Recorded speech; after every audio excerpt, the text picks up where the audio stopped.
Hello, ഇന്ന് ഞാൻ വന്നിരിക്കുന്നത് റൈഫിൾ ക്ലബ് എന്ന ചിത്രത്തിൻ്റെ ഫസ്റ്റ് ഹാഫ് റെസ്പോൺസുമായിട്ടാണ്. വീഡിയോയ്ക്ക് മുൻപ് ഈ വീഡിയോ ലൈക്ക് ചെയ്യുക, ചാനൽ സബ്സ്ക്രൈബ് ചെയ്യുക. ഈ വരുന്ന ഡിസംബർ മാസം ഇനി ധാരാളം ചിത്രങ്ങൾ OTT റിലീസ് ചെയ്യുന്നുണ്ട്. നമ്മുടെ ചാനൽ ഭാഗം പരിശോധിച്ചാൽ നിങ്ങൾക്ക് കാണാൻ വേണ്ടി സാധിക്കുന്നതായിരിക്കും.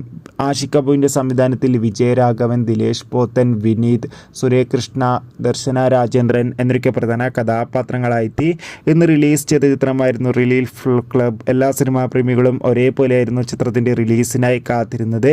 ഫൈനലി ചിത്രത്തിൻ്റെ ആദ്യ ഷോ ഇപ്പോൾ കേരളത്തിലെ വിവിധ തിയേറ്ററുകളിൽ ആരംഭിച്ചിരിക്കുകയാണ്. ചിത്രത്തിൻ്റെ ആദ്യ പകുതി തന്നെ ചിത്രത്തിന് അതിഗംഭീരമായ പോസിറ്റീവ് റെസ്പോൺസാണ് വന്നുകൊണ്ടിരിക്കുന്നത്. ചിത്രം മികച്ചൊരു ആക്ഷൻ ത്രില്ലറാണെന്നും ചിത്രത്തിൽ എല്ലാവരുടെയും നല്ല മികച്ച അഭിനയം തന്നെ കാണാൻ വേണ്ടി സാധിക്കുന്നുണ്ടെന്ന് റിപ്പോർട്ടുകൾ സൂചിപ്പിക്കുകയാണ്.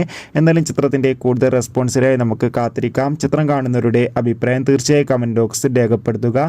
കൂടുതൽ സിനിമാ വാർത്തകൾ പെട്ടെന്ന് ലഭിക്കാൻ ചാനൽ ഇപ്പോൾ തന്നെ സബ്സ്ക്രൈബ് ചെയ്യൂ.